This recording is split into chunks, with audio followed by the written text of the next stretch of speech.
السلام عليكم ورحمة الله وبركاته. الحمد لله نحمده ونستعينه ونستغفره ونؤمن به ونتوكل عليه ونعوذ بالله من شرور أنفسنا ومن سيئات أعمالنا. من يهده الله فلا مضل له ومن يضلل فلا هادي له. وأشهد أن لا إله إلا الله وحده لا شريك له.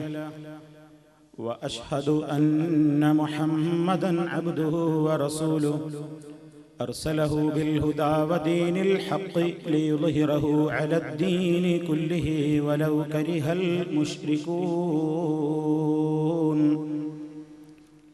اللهم صل على محمد وعلى آل محمد كما صليت على إبراهيم وعلى آل إبراهيم إنك حميد مجيد. اللهم بارك على محمد وعلى آل محمد كما باركت على إبراهيم وعلى آل إبراهيم إنك حميد مجيد. أما بعد فإن خير الكلام كلام الله وخير الهدي هدي محمد صلى الله عليه وسلم وشر الأمور محدثاتها وكل محدثة بدعة وكل بدعة ضلالة. يا أيها الذين آمنوا اتقوا الله حق تقاته ولا تموتن إلا وأنتم مسلمون. أعوذ بالله من الشيطان الرجيم. إن ينصركم الله فلا غالب لكم وإن يخذلكم فمن ذا الذي ينصركم من بعده وعلى الله فليتوكل المؤمنون.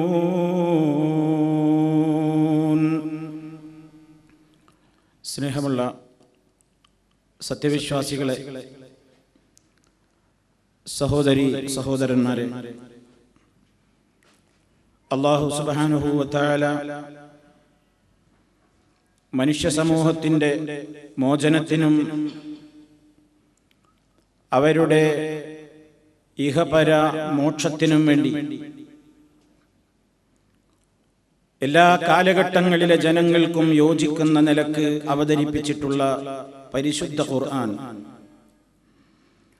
ആ ഖുർആനിൻ്റെ കൃത്യമായ ആശയങ്ങളെയും അതിൽ പ്രതിപാദിച്ചിട്ടുള്ള വിശ്വാസപരമായ കാര്യങ്ങളുടെയും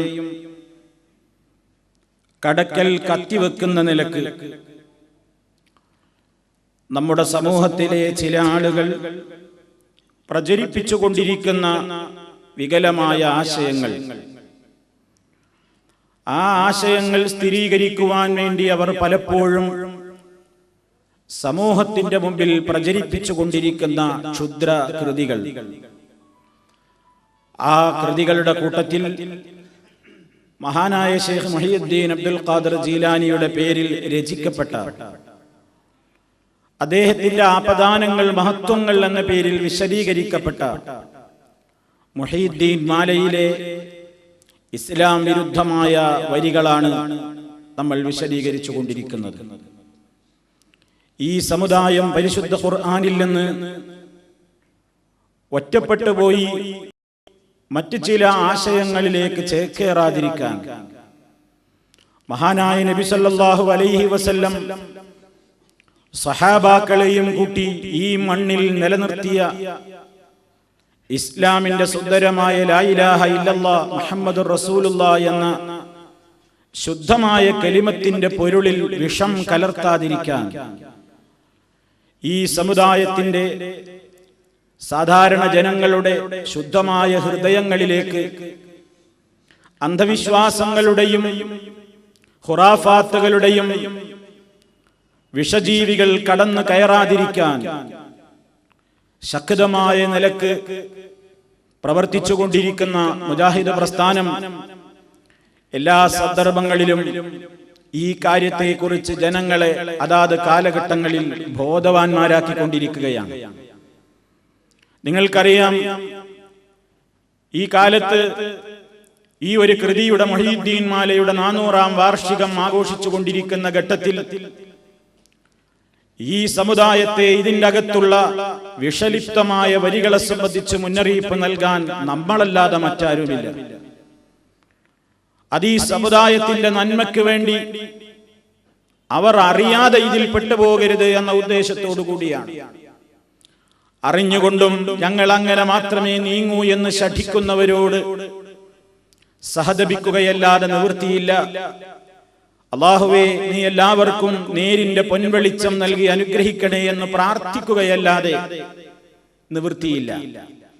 പക്ഷേ ഈ സത്യത്തിന്റെ സന്ദേശം ജനങ്ങളുടെ കാതുകളിലേക്ക് എത്തിക്കേണ്ടത് നമ്മുടെ ബാധ്യതയായി നാം കാണുകയാണ്. അതിന്റെ അടിസ്ഥാനത്തിലാണ് ഈ കാര്യങ്ങൾ നമ്മൾ ഒരൽപ്പം വിശദമായി തന്നെ വിശദീകരിച്ചു കൊണ്ടിരിക്കുന്നത്. കുറെ കാര്യങ്ങളൊക്കെ നിങ്ങൾ കഴിഞ്ഞ ക്ലാസുകളിലൂടെ മനസ്സിലാക്കുകയുണ്ടായി. ഇനിയും പലതും വിശദീകരിക്കേണ്ടതുണ്ട്. എന്നാൽ നമ്മുടെ വിശ്വാസവുമായി ബന്ധപ്പെടുന്ന ചില പ്രധാന വരികൾ മാത്രമേ ഇനിയും വിശദീകരിക്കാൻ ഉദ്ദേശിക്കുന്നുള്ളൂ. നാം അത് മനസ്സിലാക്കുക, അതിന്റെ ഗൗരവം അറിയുക. നമ്മുടെ സഹോദരീ സഹോദരങ്ങൾ, ഒരുപാട് ആളുകൾ അത് ഖുർആൻ പോലെ സത്യസന്ധമാണെന്ന് വിശ്വസിച്ചുകൊണ്ട് വളരെ ബഹുമാനത്തോടുകൂടി അതിനെ സമീപിക്കുന്നുണ്ട്. അവരെ അത് പറഞ്ഞു മനസ്സിലാക്കി, സഹോദരാ സഹോദരി, നിങ്ങൾ ഈ അപകടകരമായ പാതയിലാണ് എത്തിയിട്ടുള്ളത്.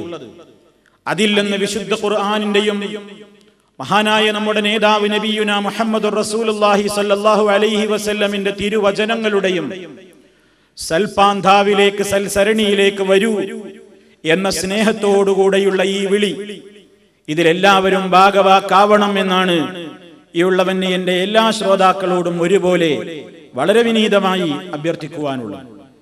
നിങ്ങൾ ചിന്തിച്ചു നോക്കൂ, പല അപകടകരമായ വരികളെ സംബന്ധിച്ചും നമ്മൾ ഇതിനകം വിശദീകരിക്കുകയുണ്ടായി.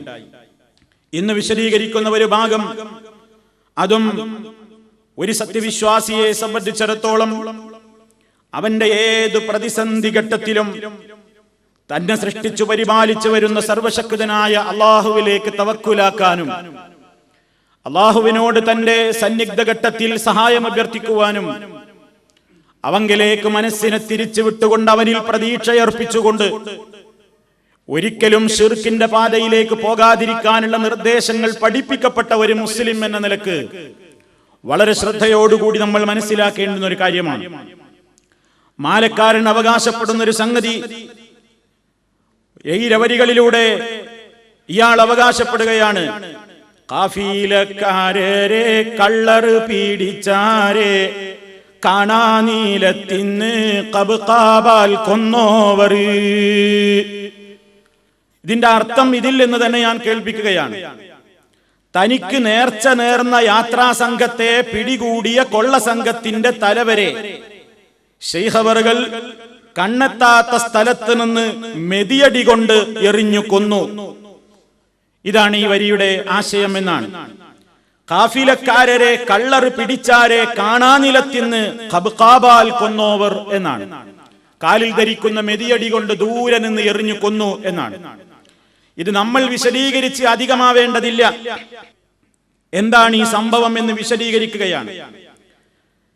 ഇതിൽ പറയുന്ന കാര്യം, ഷെയ്ഖ് അബൂ അംർ ഉസ്മാൻ എന്ന് പറയുന്ന വ്യക്തിയും അബൂ മുഹമ്മദ് എന്ന് പറയുന്ന വ്യക്തിയും ഹിജറ 599 ബഗ്ദാദിൽ പറഞ്ഞു എന്നാണ് പറയുന്നത്.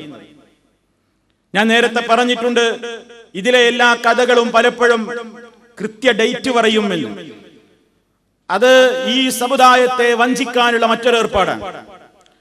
നിങ്ങൾ നോക്കൂ, ഇവർ രണ്ടുപേരും പറയുകയാണ്, ഞങ്ങൾ ഷെയ്ഖ് മുഹയ്യിദ്ദീൻ അബ്ദുൽ ഖാദിർ ജീലാനിയുടെ അരികിലായിരുന്നു എന്നാണ് സംഭവം.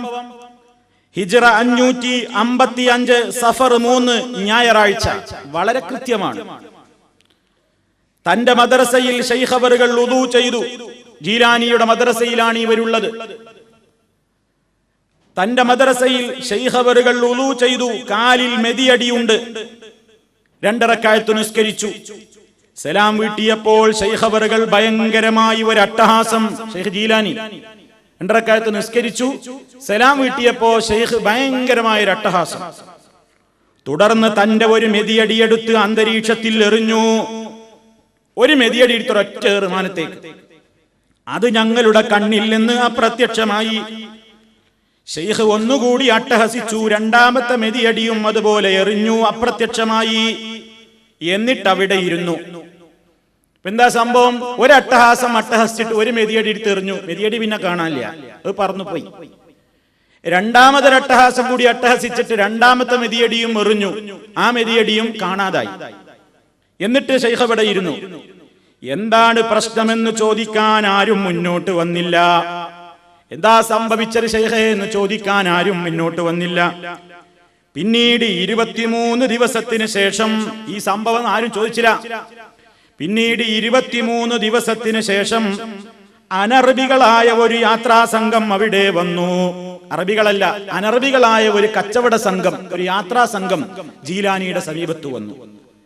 ഞങ്ങളുടെ അരികിൽ ശൈഖ് അവറുകൾക്കുള്ള നേർച്ചയുണ്ടെന്ന് സംഘം അറിയിച്ചു. ഞങ്ങൾ ശൈഖിനുള്ള നേർച്ചയും കൊണ്ടാ വന്നിട്ടുള്ളത് എന്നാണ് ഇവർ പറയുന്നത്. അവരിൽ നിന്ന് അത് വാങ്ങിവെക്കാൻ ശൈഖ് അവറുകൾ ആജ്ഞാപിച്ചു. ജീലാനി പറഞ്ഞു, വാങ്ങിച്ചോളി. അങ്ങനെ അവർ കുറെ പട്ടുവസ്ത്രങ്ങളും സ്വർണവും ശൈഖ് അവറുകളുടെ നേരത്തെ എറിഞ്ഞ 2 മെതിയടിയും ഞങ്ങൾക്ക് നൽകി. സമ്മാനമായിട്ട് കൊണ്ടുവരുന്നത് കുറെ പട്ടുവസ്ത്രങ്ങള്, കുറെ സ്വർണം, അതിന്റെ പുറമെ ശൈഖ് ഇവിടുന്ന് മുമ്പ് എറിഞ്ഞ 2 മെതിയടിയും അതുകൊണ്ട് അവരുടെ കൊല്ലം. ഞങ്ങൾ ചോദിച്ചു, ഈ മെതിയടികൾ നിങ്ങൾക്ക് എങ്ങനെ കിട്ടി? അവർ പറഞ്ഞു, ഇനിയാണ് സംഭവം വിവരിക്കുന്നത്. ഞങ്ങൾ യാത്ര ചെയ്യുന്നതിനിടക്ക് സഫർ 3 ഞായറാഴ്ച, അതിന് ആദ്യം തന്നെ മുമ്പ് പറഞ്ഞു വെച്ചിട്ടുണ്ട് സഫർ 3 ഞായറാഴ്ച. അപ്പൊ യോജിപ്പിച്ചു കൊണ്ടുവരാൻ. ഞങ്ങൾ യാത്ര ചെയ്യുന്നതിനിടക്ക് സഫർ 3 ഞായറാഴ്ച ഒരു കാട്ടറബി കൊള്ള സംഘം ഞങ്ങളുടെ നേരെ വന്നു. 2 തലവന്മാരുടെ നേതൃത്വത്തിൽ അവർ ഞങ്ങളുടെ സ്വത്തുക്കൾ കവർച്ച ചെയ്തു. ഞങ്ങളിൽ ചിലരെ വധിക്കുകയും ചെയ്തു. എന്നിട്ടവർ മലയുടെ താഴ്വരയിൽ ഞങ്ങളുടെ സ്വത്തുക്കൾ ഓഹരി ചെയ്യുകയായിരുന്നു. താഴ്വരയുടെ ഒരു ഭാഗത്ത് ഒരു പാർശ്വത്തിൽ ഞങ്ങൾ ഇരുന്നു. അപ്പോൾ ഞങ്ങൾ ഇങ്ങനെ പറഞ്ഞു. എന്താ ഞങ്ങൾ പറഞ്ഞത്? ഞങ്ങളപ്പോ പറഞ്ഞതെന്താണ്? ആ അവസരത്തിൽ ഞങ്ങൾ ഇങ്ങനെ പറഞ്ഞു, ഇപ്പോൾ നാം ശൈഖ് മുഹീദ്ദീനെ ഓർത്ത് അദ്ദേഹത്തിന് ഒരു ഭാഗം നേർച്ചയാക്കിയാൽ നന്നായിരുന്നു. അതാ ഞങ്ങളപ്പോ പറഞ്ഞിട്ടേ ഉള്ളൂ. ഞങ്ങൾ അവിടെ ഇങ്ങനെ ഇരുന്ന് ചർച്ച ചെയ്തിട്ടുള്ളത്. ഇപ്പൊ നമ്മൾ ശൈഖ് മുഹീദ്ദീനെ ഓർക്കുക. വല്ലാത്തൊരു പ്രതിസന്ധി ഘട്ടത്തിലാണ് നമ്മൾ ഉള്ളത്. വല്ലാത്തൊരു അപകടത്തിലല്ലേ നമ്മൾ പെട്ടുപോയിട്ടുള്ളത്. ധനം മുഴുവൻ അവർ കൈക്കലാക്കി പോയല്ലോ. ഇപ്പോൾ നാം ശൈഖ് മുഹീദ്ദീനെ ഓർത്ത് അദ്ദേഹത്തിന് ഒരു ഭാഗം നേർച്ചയാക്കിയാൽ നന്നായിരുന്നു. ജീലാനിക്ക് നേർച്ചയാക്കുകയാണ്. ജീലാനിയെ മനസ്സിൽ ധ്യാനിച്ചുകൊണ്ട് ശൈഖ് ജീലാനിക്ക് നേർച്ച നേരുന്നു. പെട്ടെന്നതാ 2 ഭയങ്കര ശബ്ദങ്ങൾ ഞങ്ങൾ കേട്ടു. പെട്ടെന്നതാ 2 ഭയങ്കര ശബ്ദങ്ങൾ ഞങ്ങൾ കേട്ടു. കൊള്ളക്കാരുടെ അടുക്കൽ കൊള്ള ചെയ്യപ്പെട്ടവർ വിശദീകരിക്കുകയാണ്. ആ താഴ്വരയിൽ ശബ്ദം നിറഞ്ഞു നിന്നു. മാത്രമല്ല കൊള്ള സംഘം ഭയപ്പെടുത്തപ്പെട്ടതായി ഞങ്ങൾ കണ്ടു. അപ്പോൾ ഞങ്ങൾ വിചാരിച്ചു വേറെ വല്ല കൊള്ളക്കാരും ഇവരെ കടന്നു പിടിച്ചോ എന്ന്. താമസിച്ചില്ല, ആ സംഘത്തിൽ നിന്ന് ചിലർ ഞങ്ങളെ സമീപിച്ചു പറഞ്ഞു. യാത്രക്കാര് പറയണ്, ഞങ്ങൾ ഇങ്ങനെ ഓർത്തേയുള്ളൂ, ശൈഖ് മുഹീദ്ദീൻ ശൈഖിനെ ഒന്ന് ഓർത്തേയുള്ളൂ, നേർച്ചയാക്കണം എന്ന് വിചാരിച്ചേയുള്ളൂ. അപ്പോഴേക്കതാ അവിടെ ഭയങ്കര അട്ടഹാസമാണ്. ആ കൊള്ളക്കാരിൽ നിന്ന് ഒരാൾ ഞങ്ങളുടെ അരികിൽ വന്നിട്ട് പറഞ്ഞു, നിങ്ങൾ വന്ന് നിങ്ങളുടെ സ്വത്തുക്കളൊക്കെ കൊണ്ടുപോയിക്കോളൂ, ഞങ്ങൾക്ക് വന്ന വിപത്തിനെ പറ്റി നിങ്ങൾ ചിന്തിക്കൂ.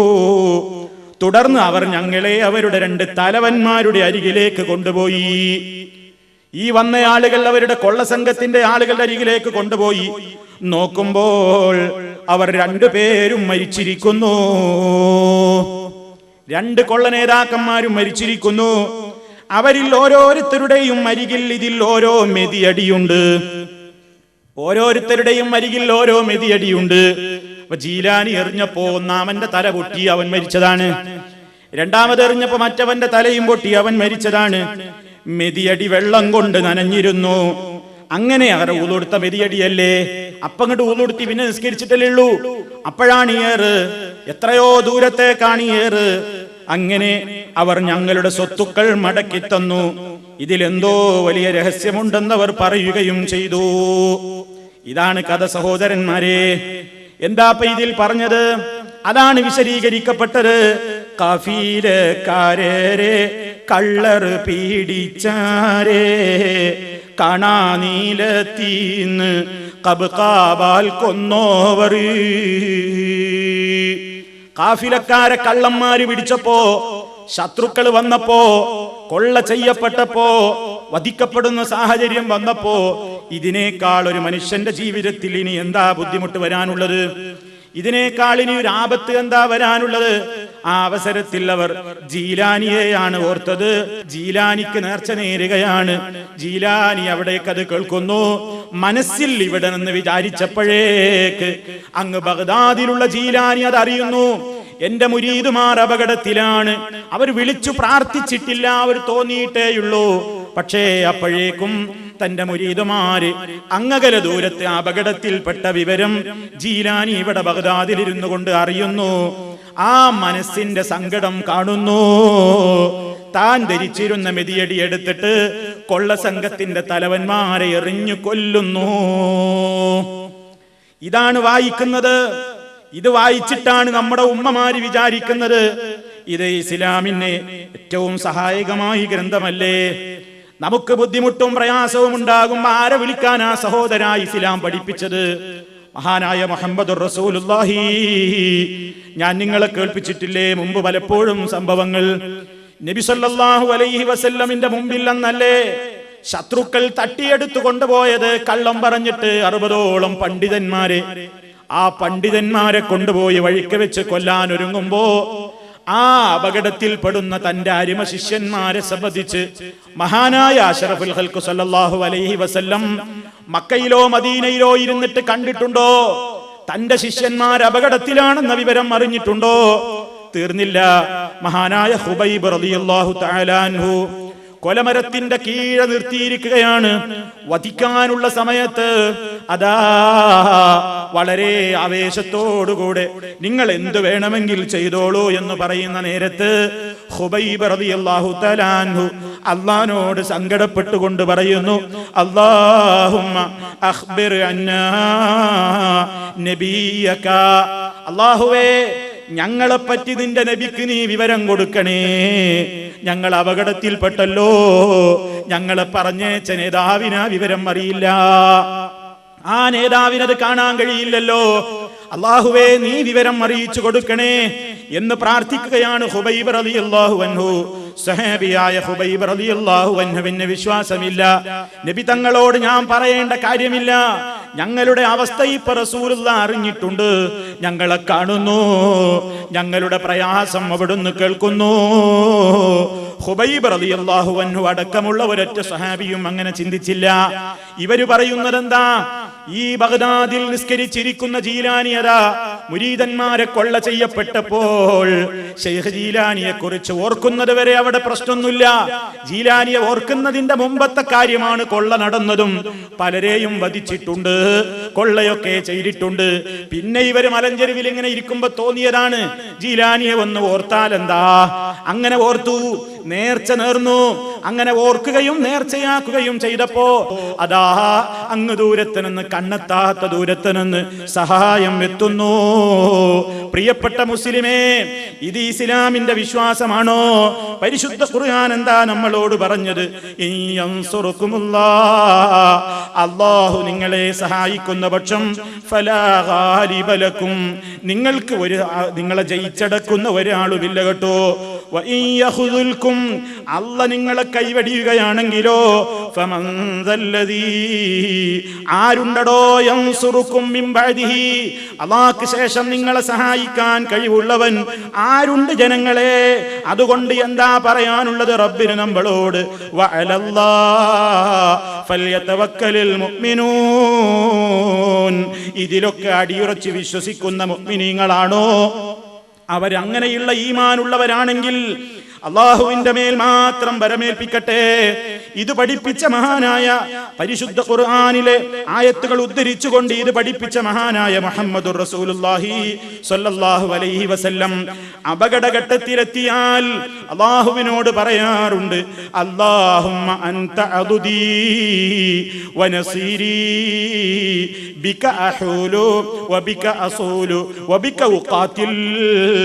നബി തങ്ങൾ അതാ സ്വഹാബിമാരും യുദ്ധരംഗത്ത് ശത്രുക്കളുമായി ഏറ്റുമുട്ടേണ്ടി വരുമ്പോ അപകടത്തിൽ പെടുന്ന നേരത്ത് മഹാനായ നബി സല്ലല്ലാഹു അലൈഹി വസല്ലം ഒരിക്കൽ പോലും മുൻകഴിഞ്ഞ അമ്പിയാക്കളെ വിളിച്ച് തേടിയിട്ടില്ല. അവരെ ഓർത്ത് അവരുടെ പേരിൽ നേർച്ച വഴിപാട് അർപ്പിച്ചിട്ടില്ല. നബി സല്ലല്ലാഹു അലൈഹി വസല്ലമിന്റെ സഹാബിമാരും ഏതെങ്കിലും സ്ഥലത്ത് അപകടത്തിലെത്തിയാൽ നബി തങ്ങളെ ഓർത്തുകൊണ്ട് നബിയെ വിളിച്ച് സഹായം ചോദിക്കാറില്ല. നബി സല്ലല്ലാഹു അലൈഹി വസല്ലമിന്റെ പേരിൽ നേർച്ചയും അവരർപ്പിക്കാറില്ല.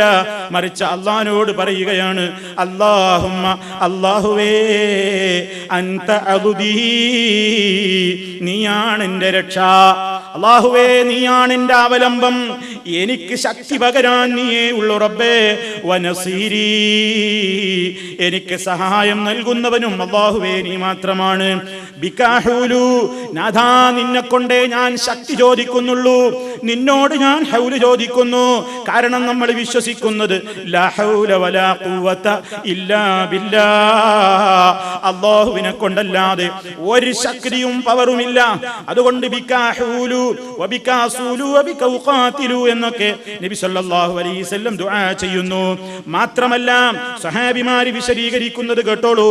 അന്നൻ നബിയ സല്ലല്ലാഹു അലൈഹി വസല്ലം കാന ഇദാ ഖാഫ ഖൗമാ ഖാല അല്ലാഹുമ്മ ഇന്നാ നജ്അലുക ഫീ നുഹൂരിഹിം വനഊദു ബിക മിൻ ശുറൂരിഹിം. നബി സല്ലല്ലാഹു അലൈഹി വസല്ലമിന്റെ പതിവായിരുന്നു, സ്വഹാബിമാരും അങ്ങനെ തന്നെയായിരുന്നു. ഇദാ ഖാഫ ഖൗമാ ഏതെങ്കിലും ജനതയെ ഭയപ്പെട്ട് കഴിഞ്ഞാൽ, ഏതെങ്കിലും ശത്രു വരുന്നുണ്ട്, അല്ലെങ്കിൽ ശത്രുവിന്റെ അപകടത്തിൽപ്പെട്ടിട്ടുണ്ട്, അല്ലെങ്കിൽ ശത്രുവിൽ നിന്ന് അക്രമം വരാൻ ഒരുങ്ങുന്നുണ്ട്, അല്ലെങ്കിൽ ശത്രു ആക്രമിക്കുകയാണ്, അത്തരം ഘട്ടത്തിലൊക്കെ നബി സല്ലല്ലാഹു അലൈഹി വസല്ലമിന്റെ പതിവെന്താ? അവിടുന്ന് ഈ ലോകത്തിന് മാതൃകയായി കാണിച്ചു തരികയാണ്. അവിടുന്ന് ദുആ ചെയ്യുന്നു. ശത്രുക്കളെ കാണുമ്പോഴും ശത്രുവിൽ നിന്ന് മർദ്ദനമേൽക്കുമ്പോഴും പറയുകയാണ്, അല്ലാഹുമ്മ അല്ലാഹുവേ ഇന്നാ നജ്അലുക ഫീ നുഹൂരിഹിം. അല്ലാഹുവേ അവരുടെ നെഞ്ചിന് മുമ്പിലായി റബ്ബേ നിന്നെ ഞങ്ങളാക്കുന്നു. അവരിൽ നിന്നുള്ള എല്ലാ രൂപത്തിലുള്ള അക്രമങ്ങളും മർദ്ദനങ്ങളും അവർ മുന്നിട്ടുകൊണ്ട് ചെയ്യുമ്പോ അല്ലാഹ് നിന്നെ ഞങ്ങൾ അവർക്കിടയിൽ മറയാക്കുന്നു. വനഊദു ബിക അല്ലാഹ് നിന്നോട് ഞങ്ങൾ കാവൽ തേടുകയാണ്. അല്ലാഹ് നിന്നോട് ഞങ്ങൾ കാത്തുകൊള്ളാൻ അഭ്യർത്ഥിക്കുകയാണ്. അല്ലാഹ് നിന്നോട് ഞങ്ങൾ കാവലിനെ ചോദിക്കുകയാണ്. മിൻ ശുറൂരിഹിം അവരുടെ എല്ലാ ശർറുകളിൽ നിന്നും, എല്ലാ ശർറുകളിൽ നിന്നും അല്ലാഹുവേ നിന്നോട് ഞങ്ങൾ കാവൽ ചോദിക്കുകയാണ്. ശത്രു ചെയ്യാൻ ഉദ്ദേശിക്കുന്നതും ചെയ്തതുമായ അവനിൽ നിന്ന് വരാനുള്ള എന്തൊക്കെ ശർറുകളുണ്ടോ അല്ലാഹുവേ നിന്നോട് ഞാൻ കാവലിനെ ചോദിക്കുന്നു എന്ന് നബി സല്ലല്ലാഹു അലൈഹി വസല്ലം പ്രാർത്ഥിക്കാറുണ്ട്. അതുപോലെ തന്നെ ഏത് പ്രതിസന്ധി ഘട്ടത്തിലാണ് പെട്ടാലും തളരാതെ അവിടുന്ന് നമ്മളോട് പറയാൻ പറഞ്ഞു, ഹസ്ബുനല്ലാഹ് വനിഅമൽ വകീൽ, ഞങ്ങൾക്ക് അല്ലാഹു മതി, അല്ല മതി. ബരമേൽപ്പിക്കുവാൻ എത്ര നല്ല ബരമേൽപ്പിക്കുവാൻ പറ്റിയവനാണവൻ എന്ന് പ്രാർത്ഥിക്കാനും ആ ദിക്ർ മനസ്സറിഞ്ഞുകൊണ്ട് ഉരുവിടാനും മഹാനായ നബി സല്ലല്ലാഹു അലൈഹി വസല്ലം പഠിപ്പിക്കുന്നു. നിങ്ങൾ നോക്കൂ, ഈ ഇസ്ലാമികമായ സമ്പ്രദായങ്ങളെയൊക്കെ കാറ്റിൽ പറത്തിക്കൊണ്ട് ഈ മാലക്കാരൻ എന്താണ് ജനങ്ങളോട് ആഹ്വാനം ചെയ്യുന്നത്? നിങ്ങൾക്ക് പ്രതിസന്ധിയിൽ നിങ്ങൾ അകപ്പെട്ട് കഴിഞ്ഞാൽ അള്ളാനെ വിളിക്കാൻ ഇവിടെ പറഞ്ഞോ, മഹാനായ റബ്ബ് സുബ്ഹാനഹു വ തആലയെ ഓർക്കാൻ പറഞ്ഞോ. നീ നിന്റെ നാഥനെ ഓർക്കണം എന്നല്ലേ അല്ലാഹു പറഞ്ഞിട്ടുള്ളത്. ഫദ്കുറുനി, നിങ്ങൾ എന്നെ ഓർക്കണേ ജനങ്ങളെ, അത് കുറുക്കുമെങ്കിൽ ഞാൻ നിങ്ങളെയും ഓർക്കുമെന്ന് അല്ലാഹു തആല പറഞ്ഞതാണ്. നിങ്ങൾ തവക്കുലാക്കുന്നുവെങ്കിൽ എന്നോട് എന്നെ തവക്കുലാക്കണേ എന്ന് അല്ലാഹു പറഞ്ഞതാണ്. പ്രതിസന്ധി ഘട്ടത്തിൽ നിങ്ങളെ രക്ഷിക്കാൻ ആരുണ്ട് ഞാനല്ലാതെ എന്ന് അല്ലാഹു ചോദിച്ചതാണ്. അല്ല പോരെ, അല്ലാഹു ബികാഫിൻ അബ്ദഹു, അടിമയെ സഹായിക്കാൻ അല്ല പോരെ എന്ന് അല്ലാഹു ചോദിച്ചതാണ്.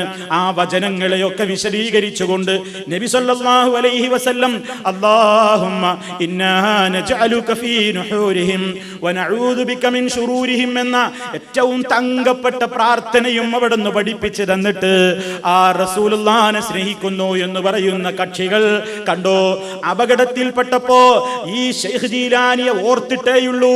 മാത്രമല്ല, നേർച്ച എന്ന് പറയുന്നത് ഇബാദത്തല്ലേ?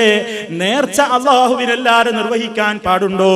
അള്ളാന്റെ പൊരുത്തം ഉദ്ദേശിച്ചുകൊണ്ടല്ലാതെ, അള്ളാന്റെ സഹായം പ്രതീക്ഷിച്ചുകൊണ്ടല്ലാതെ നേർച്ചയാക്കൽ ഇസ്ലാമിൽ പാടുണ്ടോ? നേർച്ച എന്ന് പറയുന്നത് അള്ളാഹുവിന്റെ പ്രീതി ഉദ്ദേശിച്ചുകൊണ്ട് ചെയ്യേണ്ടതാണ്. അതും ഇവിടെ ശൈഖിന് വേണ്ടി നേർച്ചയാക്കി. അപ്പോഴേക്കത് മനസ്സറിഞ്ഞു. ഇവിടെ ഇരിക്കുന്ന ആളുകളുടെ മനസ്സവിടെ ശൈഖ് ജീലാനി അറിഞ്ഞു എന്നും വിശ്വസിച്ചില്ലേ, സഹായിച്ചു എന്നും വിശ്വസിച്ചില്ലേ? നിങ്ങൾ നോക്കൂ, മഹാനായ റബ്ബ് സുബ്ഹാനഹു വ തആലക്കല്ലാതെ മനുഷ്യ മനസ്സിലെ വിചാര വികാരങ്ങൾ അറിയാൻ ആർക്കാ കഴിയുക? എന്റെ മനസ്സിലെ വിചാര വികാരങ്ങളും ലോകത്തുള്ള സർവരുടെ മനസ്സിലെ വിചാര വികാരങ്ങളും അറിയുന്നവൻ അല്ലാഹുവല്ലേ? ഇതേപോലെയുള്ള മാലപ്പാട്ടുകളൊക്കെ കേട്ടും പഠിച്ചിട്ടും ആളുകൾ ഇങ്ങനെ പ്രതിസന്ധി ഘട്ടത്തിൽ വിളിക്കുന്നു, ഓ ജീലാനി, മുഹീദ്ദീൻ ശൈഖേ എന്ന് അപകടത്തിൽ പെടുമ്പോ അവര് വിളിക്കുമ്പോ അവര് ഉറച്ചു വിശ്വസിക്കുന്നു. അതാ ബഗ്ദാദിൽ കിടക്കുന്ന ശൈഖിനോട് കാര്യം പറയണമെന്നില്ല, വിളിക്കാൻ തോന്നിയാൽ തന്നെ ശൈഖ് അവറുകൾ അത് കാണുന്നുണ്ട്, അറിയുന്നുണ്ട്, കേൾക്കുന്നുണ്ട്. സഹായം അദൃശ്യമായി കിട്ടും. നമ്മൾ വിചാരിക്കാത്ത വഴിയിലൂടെ സഹായം കിട്ടിയേക്കും. കാരണം ഈ കൊള്ളക്കാരി അപകടത്തിൽപ്പെട്ടപ്പോ മനസ്സിലൊന്ന് വിചാരിച്ചപ്പോഴേക്ക് ബഗ്ദാദിലെ ജീലാനി അത് കണ്ടില്ലേ, കേട്ടില്ലേ? അവിടെ നിന്ന് തന്റെ മെതിയടി കൊണ്ട് എറിഞ്ഞിട്ട് ശത്രുവിനെ കൊന്നുകളഞ്ഞില്ലേ?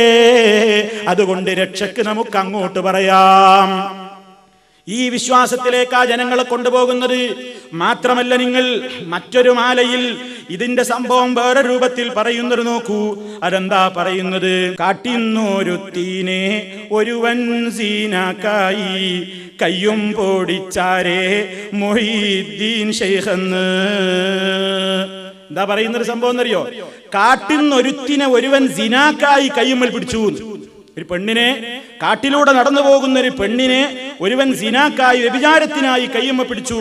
അതാ പറയുന്നത്, കാട്ടിന്നൊരുത്തീനെ ഒരുവൻ സീനാക്കായി കയ്യും പൊടിച്ചാരേ മുഹീദ്ദീൻ ശൈഖന്നെ. കാത്തോളീൻ എന്നവൾ പേടിയാൽ വിണ്ടാരേ കാണാ നീലത്തിന്ന് ചെരിപ്പും എറിഞ്ഞോവറ്. നോക്കൂ നിങ്ങൾ, എന്താ ഇവിടെ അവകാശപ്പെടുന്നത്? മുഹീദ്ദീൻ ശൈഖേ എന്നെ കാത്തോളീൻ എന്നീ പെണ്ണാണ് വിളിച്ചു. എന്താ വിളിച്ചത്? മുഹീദ്ദീൻ ശൈഖേ എന്നെ കാത്തോളീൻ എന്നവൾ പേടിയാൽ വിണ്ടാരേ. പേടിച്ചു വിളിച്ചു, ശൈഖേ എന്നെ കാത്തുകൊള്ളണേ എന്ന് വിളിച്ചപ്പോ കാണാ നീലത്തിന്ന് ചെരിപ്പും എറിഞ്ഞോവർ. അതിനാലവനും മാരണപ്പെടുന്നാനേ അവളച്ചെരുപ്പും എടുത്ത് നടന്താനേ. വന്നു വലിയാരിൽ നൽകി വിവരത്തെ ബിണ്ടവൾ പോകൈഫ ഹാലെ എന്നോവർ. ആ ചെരുപ്പ് എടുത്തിട്ട് അവൾ ജീലാനിയുടെ സമീപത്ത് വന്നു. ജീലാനിയുടെ സമീപത്ത് ഹദറത്തിൽ വന്നിട്ട് പറഞ്ഞു, ഇതാ ഞാൻ ദൂരെയായിരിക്കുമ്പോ ഒരുത്തൻ എന്നെ കയറി പിടിക്കാമെന്നപ്പോ മുഹീദ്ദീൻ ശൈഖേ എന്നെ കാത്തോളീന്ന് ഞാൻ വിളിച്ചേക്ക് വന്ന ചെരുപ്പാണിത്. ആ ചെരുപ്പ് കൊണ്ടിട്ട് എന്നെ പിടിച്ചോൻ ചത്തുപോയിട്ടുണ്ട്. അതുകൊണ്ട് അതിന് സന്തോഷം പറയാൻ വന്നതാണ് ഞാൻ എന്ന് പറഞ്ഞു. സന്തോഷത്തോടു കൂടി അവർ വരികയാണ്. നിങ്ങൾ നോക്കൂ, ഈ സമുദായത്തെ എങ്ങോട്ടായി ഇവർ കൊണ്ടുപോകുന്നു? ഈ സമുദായം എങ്ങോട്ട് കൊണ്ടുപോകുന്നു? ഇത്തരം ഘട്ടത്തിലല്ലേ പ്രാർത്ഥിക്കാൻ റസൂലുള്ള പറഞ്ഞത്? ശത്രു നിന്നെ മർദ്ദിക്കാൻ വരികയാണ്, നിന്റെ മാനഭംഗപ്പെടുത്താൻ വരികയാണ്, നിന്റെ മുതൽ കൊള്ളയടിക്കാൻ വരികയാണ്, നിന്നെ ദ്രോഹിക്കാൻ വരികയാണ്. ആ സമയത്ത് പറഞ്ഞോ, അല്ലാഹുമ്മ ഇന്നാ നജഅലുക ഫീ നുഹൂരിഹിം വനഊദു ബിക മിൻ ശുറൂരിഹിം. അതുപോലെ ഹസ്ബിയല്ലാഹ് വനിഅമൽ വകീൽ. അതുപോലെ തന്നെ അല്ലാഹുമ്മ അൻത അദ്ദീ വനസീരി. പറഞ്ഞോ, നീ ആത്മാർത്ഥമായി അല്ലാഹുവിനെ വിളിച്ചോ. ഇത് നബി സല്ലല്ലാഹു അലൈഹി വസല്ലം പഠിപ്പിക്കുമ്പോ മാലപ്പാട്ടുകാരൻ പഠിപ്പിക്കുന്നത് ഏത് അപകടഘട്ടമുണ്ടായാലും ജീലാനിയെ വിളിച്ചാൽ തന്നെ അദൃശ്യമായ രൂപത്തിൽ നിനക്ക് സഹായം അവിടെ എത്തുന്നതാണ്. ഇനി നിങ്ങൾ നോക്കൂ സഹോദരന്മാരെ, ഇതിൽ പറയുന്ന മറ്റൊരു കാര്യം എന്താണ്? ഇതിൽ പറയുന്ന പ്രധാനപ്പെട്ട മറ്റൊരു ആശയം, ഏതെങ്കിലും ഒരു വസ്തുവിനെ മുഹീദ്ദീൻ ശൈഖ് വേണമെന്ന് വിചാരിച്ചിട്ടൊരു വസ്തുവിനെ അങ്ങോട്ട് നോക്കുമ്പോഴേക്ക് അതങ്ങ് മാറിപ്പോകുന്നു. ശൈഖിന്റെ ഒരു കഴിവ് പറയാണ്, വേണ്ടിയിട്ട് വല്ലൊരു വസ്തുവിനെ നോക്കുകിൽ വേണ്ടിയ വണ്ണം മദീനെ ആക്കുന്നോവർ. ശൈഖവറുകൾ വെറും ഒരു നോട്ടം കൊണ്ട് മാത്രം ഒരു വസ്തുവെ താൻ വിചാരിച്ച പോലെ ആക്കാറുണ്ട്. ആണ് നോക്കിയാൽ മതി, എന്താവണമെങ്കിൽ അതാണ്ടാവും. ഒരാളെ നോക്കുക, അയാൾ പണ്ട് ഔലിയാകണോ എന്നാ പണ്ട് ഔലിയാകും. അയാളിപ്പോ എന്താവണം, ഒരു മോശപ്പെട്ട ആളാണോ എന്നാ അങ്ങനെ ഉണ്ടാവും. ഒരു വസ്തുവിനെ നോക്കിയിട്ട് എന്താ വിചാരിക്കണേ അതുപോലെ ഉണ്ടാവും. അതിനൊരു കഥ ഉണ്ട്. എന്താ കഥ എന്നറിയോ? വല്ലാത്തൊരു കഥയാണ്. കുറച്ചേ ഉള്ളൂ, പെട്ടെന്ന് കേട്ടോളൂ.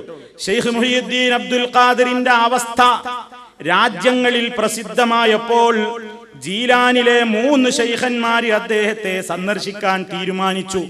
മുഹീദ്ദീൻ ശൈഖിന്റെ പേര് രാജ്യത്തൊട്ടാകെ പ്രശസ്തിയാർജിച്ചപ്പോ 3 പണ്ഡിതന്മാർ അദ്ദേഹത്തെ സന്ദർശിക്കാൻ വന്നു. അവർ ബഗ്ദാദിലെ മദ്രസയിൽ വന്ന് ശൈഖ് അവറുകളെ കണ്ടു. ശൈഖ് അവറുകൾ അപ്പോൾ ഇരിക്കുകയാണ്. അപ്പൊ ശൈഖ് മദ്രസയിൽ ഇരിക്കുകയാണ്. കയ്യിൽ ഒരു ഗ്രന്ഥമുണ്ട്. താൻ വുളു ചെയ്യാൻ ഉപയോഗിക്കുന്ന മൂളി ഖിബിലയുടെ ഭാഗത്ത് നിന്ന് തെറ്റിയിട്ടുണ്ട്. വുളു ചെയ്യാൻ ഉപയോഗിക്കുന്ന മൂളി അല്ലെങ്കിൽ കിണ്ടി എന്നൊക്കെ നമ്മൾ പറയുന്നുണ്ടല്ലോ, അത് ഖിബിലയുടെ ഭാഗത്ത് നിന്ന് തെറ്റിയിട്ടുണ്ട് എന്ന് പറഞ്ഞാൽ ഖിബിലയുടെ ഭാഗത്തേക്ക് തന്നെ അതിന്റെ വാലിങ്ങനെ തിരിച്ചു വെക്കേണ്ടിയിരിക്കും. എനിക്ക് മനസ്സിലാകുന്നില്ല. എന്തായാലും ആ ഖിബിലയുടെ നേരെ അല്ല വുളു എടുക്കുന്ന കിണ്ടിയുടെ വാല് തിരിഞ്ഞിരിക്കുന്നത്, വേറെ ഏതോ ഭാഗത്തേക്ക് തെറ്റിയിട്ടായിരിക്കുന്നത്. പരിചാരകൻ മുമ്പിൽ നിൽക്കുന്നു. അദ്ദേഹത്തിന് വുളുവൊക്കെ എടുത്തു കൊടുക്കാൻ സഹായിക്കുന്ന ഒരു ഭൃത്യനുണ്ട്, മുമ്പിൽ നിൽക്കുന്നുണ്ട്. അങ്ങനെ ആ സമയത്ത് ഇത് കണ്ട് സന്ദർശകരായ ശൈഖുമാര് ശൈഖ് അവറുകളെ വിമർശിക്കും പോലെ പരസ്പരം നോക്കി. വന്ന ശൈഖുമാര് മുഹീദ്ദീൻ ശൈഖിനൊരു വിമർശന രൂപത്തിലൊരു നോട്ടം. എന്താ ഇയാൾ ഇങ്ങനെ, എന്താ കിണ്ടിയുടെ വാലിങ്ങനെ ഖിബിലക്ക് നേരെ അല്ലല്ലോ, ഇതെന്താ ഇങ്ങനെ തെറ്റിയൊക്കെ ഇരിക്കണത്, ആളില്ലാഞ്ഞിട്ടാണ് ഈ കുഴപ്പമില്ല, ഭൃത്യൻ ഇവിടെ തന്നെ നിൽപ്പുണ്ടല്ലോ എന്നൊക്കെ അങ്ങനെ മനസ്സിൽ വിചാരിച്ചേ ഉള്ളൂ. ഇവര് പറഞ്ഞിട്ടൊന്നുമില്ല. എന്തപ്പോ ഇത് ഇങ്ങനെ ഒരു വെറുതെ അങ്ങനെ ചിന്തിച്ചേ ഉള്ളൂ. വിമർശിക്കും പോലെ പരസ്പരം നോക്കി. മൂളി ഖിബിലയിൽ നിന്ന് തെറ്റിയതും ഈ വിഷയത്തിൽ പരിചാരകൻ വരുത്തിയ വീഴ്ചയുമാണ് നോട്ടത്തിന് കാരണം. ഈ വന്നോര് നോക്കാൻ കാരണം എന്താ? മൂളി ഖിബിലയിൽ നിന്ന് തെറ്റിയിട്ടായിരിക്കണത്. പിന്നെ ഭൃത്യൻ ഈ കാര്യത്തിൽ വീഴ്ച വരുത്തിയിരുന്നു, മൂപ്പരെ ശരിക്ക് വെക്കേണ്ടതല്ലേ? ശൈഖ് അവറുകൾ ഗ്രന്ഥം അവിടെ വെച്ചു. ഇവരിത് ചിന്തിച്ചിട്ടേ ഉള്ളൂ, ഒന്നും പറഞ്ഞില്ല. അപ്പോഴേക്ക് ശൈഖിന്റെ കയ്യിലുള്ള കിതാബ് അവിടെ വെച്ചു. ശൈഖുമാരെ ഒന്ന് നോക്കി, പരിചാരകനെയും നോക്കി. ശൈഖുമാരെ ഒന്നും അങ്ങനെ നോക്കി, പരിചാരകനെ ഒന്ന് നോക്കി. ആ നോട്ടത്തോടെ പരിചാരകൻ മരിച്ചു വീണു. ഭൃത്യനെ ഒന്ന് നോക്കിയിട്ടേ ഉള്ളൂ, ആ എടുക്കണം, മൂപ്പര് ക്ലോസ്. പിന്നീട് മൂളിയെ നോക്കി. കിബില തെറ്റിയിരിക്കണ മൂളി ഉണ്ടല്ലോ, പാവം മൂളിയെ നോക്കി. ഉടനെ അത് കിബിലയിലേക്ക് സ്വയം തിരിഞ്ഞു. എന്നാ പിന്നെ അന്നോട്ടെ ഈ പരിചാരകനെ നോക്കിയിട്ട് ഈ മൂളി ഇടിപ്പിച്ചാ പോരെ? അത് ചെയ്തില്ല. മൂപ്പരൊരു നോട്ടം നോക്കി, പരിചാരകൻ അവിടെ വീണു, മരിച്ചു.